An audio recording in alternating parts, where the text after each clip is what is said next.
So recently, Ikemoto did another interview where they asked him a plethora of questions relating to Boruto Two Blue Vortex.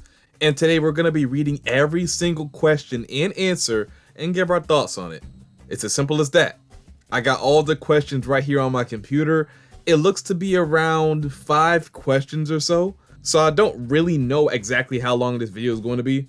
I just know there's a lot of interesting questions here that I think you guys might really enjoy. I think I missed the last interview. I'm not too sure. I may have just made a reaction video to it and just talked to you guys about it that way. But now I wanted to kind of switch things up and just make my own video talking about it. Just my unfiltered thoughts. So anyway, before we get into the video, can I ask you good people to go ahead and drop a like on the video? Also, if you could hype the video too, that would be awesome as well. Okay, so let's hop into the first question. Unfortunately, I don't know the interviewer's name, so bro is just gonna have to stay anonymous. So he asked Ikemoto, just like how Jiraiya used to be called Pervy Sage, does Kashin Koji have a similar temperament? And to that question, Ikemoto responds saying, he does actually. But while Jiraiya had an open love for lewd things, Kashin Koji is a bit more of a closet pervert, so he won't let it show in the personality he presents. As long as someone is watching, they won't see that side of him. Ada's Senragon constantly has him on guard, so he will likely never reveal that trait. So he's clearly asking all the questions we absolutely need to be answered. Like, what do you mean Kashin Koji can't goon because of Ada? That sounds awful. Well, and I also imagine Boruto has something to do with it, so that could be another reason he's hiding it. I think it just boils down to Koji not being relaxed. He's on a mission to do the unthinkable and save the planet, so I just don't think he has time to goon like that.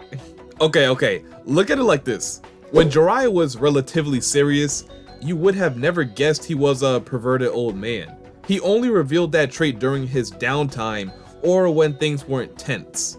I believe once everything goes back to normal and in due time, he might reveal that trait a bit more.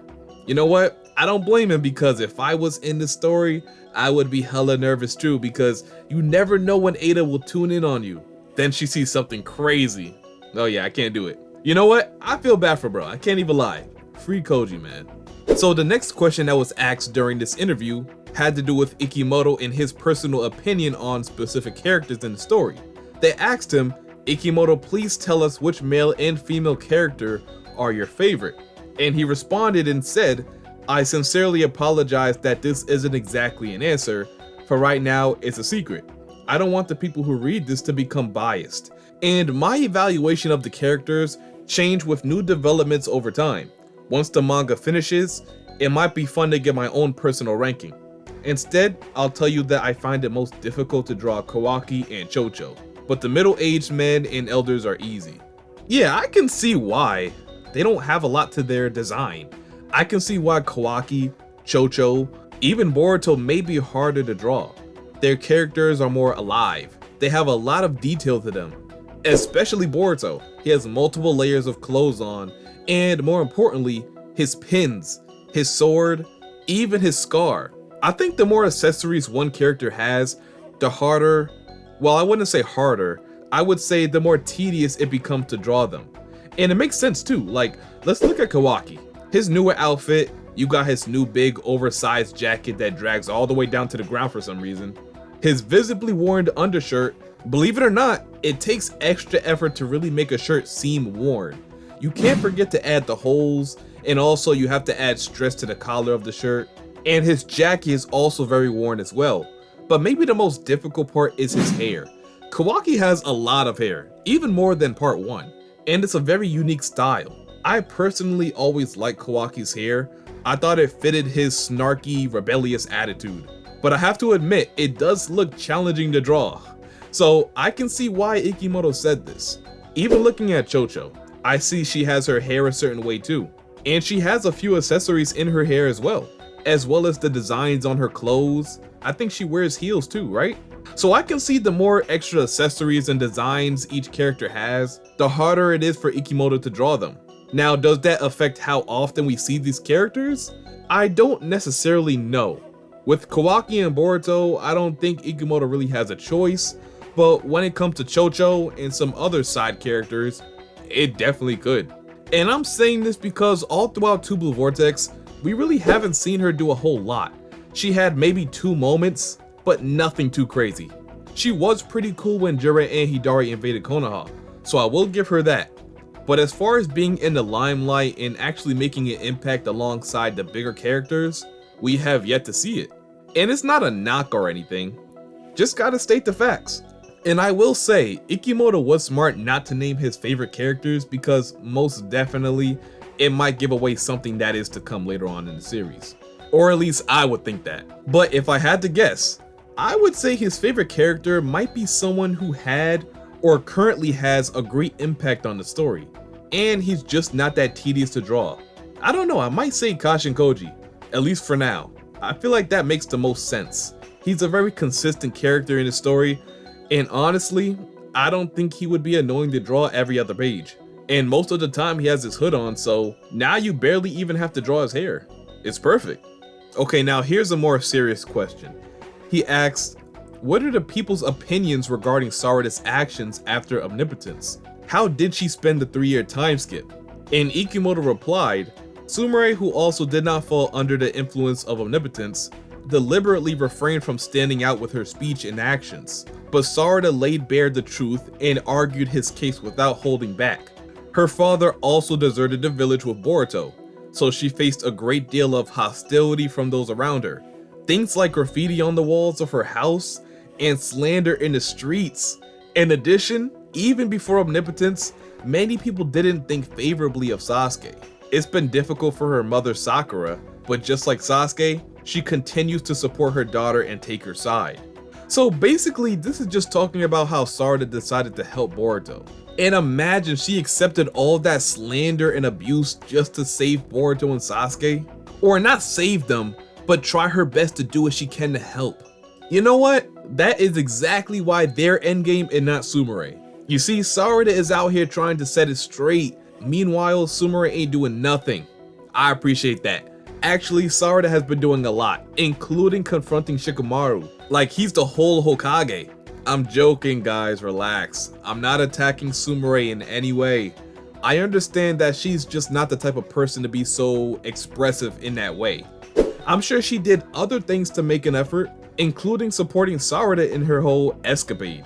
So right here in chapter 1, it opens up with Sarada yelling at Shikamaru. Ikemoto was saying this is how she spent most of the time skip, and it looks like she was not successful at all in doing that. I don't know. I don't want to say I'm disappointed, but I was kind of more interested in what she did to get stronger, like her training regimen and who helped her train, especially since we see her using other forms of the Chidori, like Chidori Stream. I know Sasuke learned that during his training with Orochimaru, and it was not easy. It took him a while to learn how to change the shape of his chakra nature. Naruto didn't learn how to do that until mid-Shippuden.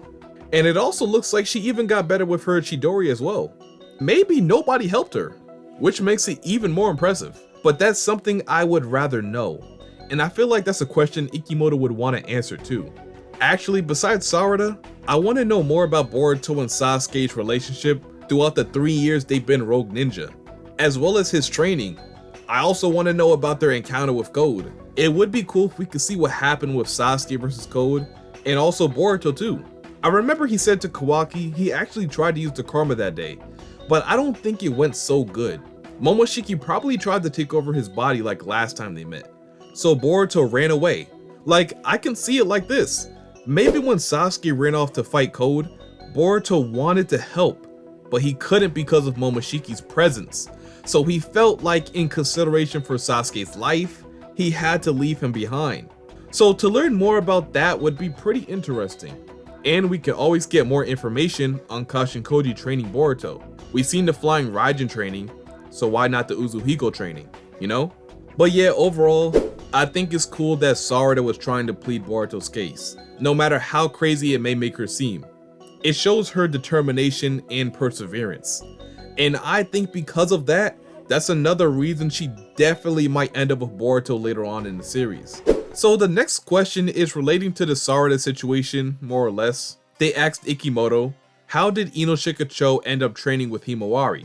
And he replied, after omnipotence, Himawari was worried about Boruto. She sought advice from Sarada, who openly supported him. But because Konoha's opinion of Sarada was in the state described above, the 3 members of Ino-Shika-Cho became worried about Himawari and urged her to keep her distance from Sarada. As a result, Himawari spent most of her time with Team 10, but she still wanted to become Boruto's strength, so she decided to start training to be a shinobi with them. Yeah, okay, that makes sense. We know that Himawari also wanted to help Boruto, even being under omnipotence and believing that Boruto was Kawaki in her eyes. It's very apparent that the village started viewing Sarada in a certain light. Some people were already profiling her based on her father and clan she comes from. So this did not help her case at all. And remember, I'm pretty sure Cho-Cho and Sarada were closer pre-time skip than they are now. So that really shows you how everyone started distancing themselves from Sarada. It wasn't until recently when Cho-Cho started to crawl her way back into Sarada's life, mostly because she started to see the vision. She started to see that Boruto isn't actually a bad guy. So it's just them looking out for Himawari, not wanting her to take advice from what they believe was someone that wasn't all the way there in the head, or probably gave them the wrong impression in one way or another. So now we got another question regarding Himawari, but now it's a bit, well, I'll just tell you guys the question and you just think about it for yourselves. He asked Ikemoto, when did Inojin start liking Himawari? And he replied and said, the first time Inojin came to understand that he liked Himawari wasn't until recently, when their time spent training together and on missions increased. Taking care of the house all on her own is quite admirable, and her self-reliance gives her an air of maturity about her. As Inojin took notice of these things, he gradually fell in love with her. Okay, now, I'm not gonna lie, I've seen the opinions everyone had about this on social media, mostly age-related, but I don't really want to get into that, mostly because I really don't care about that specifically. I will say though that we already know how Himawari lived throughout the time skip. She lives in the same house and she takes on all the responsibility, like cleaning and everything like that. So when eventually everyone returns home, it will be nice and tidy for them. And I do like that for her. I think that does make her seem way more mature for her age than any normal 12 to 13 year old. I think we might see a future duo of Himawari and Boruto soon as well, since she's already on the same side as Boruto and everything. I have this one dude in my comment section who comments the same thing under every video, which is to make a video about every character who will be on Boruto's side in the future.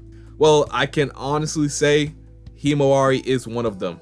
Especially when omnipotence starts to factory reset everyone's mind.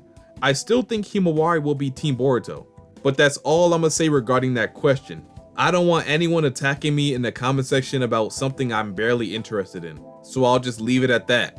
So now the last question, it looks like it's about the Shinju, or the genetic makeup of the Shinju. Here's the question.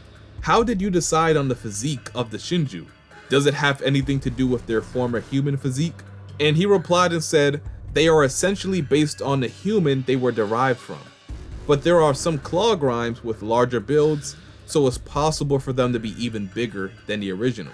And I agree. Just look at Mamushi and Bug. Bug was short and stubby, so Mamushi was built like a chicken nugget with limbs. And Matsuri has a very similar build to Moegi. Even the shape of her head represents how Moegi keeps her hair, which I actually hate, by the way. I didn't realize how much I hated her hair until recently. But yes, the resemblance is obvious, and I don't think I have to harp on Hidari. He definitely has Sasuke's features. His head is similar to how Sasuke keeps his hair, so it's nothing that we didn't already know, most of which was already told to us in earlier interviews. So what did I get from this? I got that we need them to ask Ikemoto better questions. The questions weren't bad, but they didn't push the boundary in any way. They were all pretty safe questions. I feel like they could have gotten some more information out of him without saying too much. Like in the last interview, they asked him about the time skip. The question was something like, how did Boruto and Sasuke survive as rogue ninja? And what were the training regimen? And he gave us a straight up answer to that question. If you want to see that video, go ahead and click the video in the top right hand corner. I'ma also leave it in the description below. But I think they asked Ikemoto some really good and insightful questions in that video. Questions that tells the viewers a lot of information that they did not have prior. But that's it for the interview. I enjoyed it. A lot of playful questions, but insightful nonetheless. Let me know what questions you would have asked Ikemoto if you were interviewing him. Something you really want to know. Drop those down below. And I guess that's it for today's video. So, as always, if you all enjoyed the video and don't mind seeing more like this in the near future, then go ahead and like the video. Also comment, subscribe, and turn on them post notifications so you know whenever I upload or go live for chapter spoilers. And until my next one, I'll see you boys and girls later. And I'm out. Peace.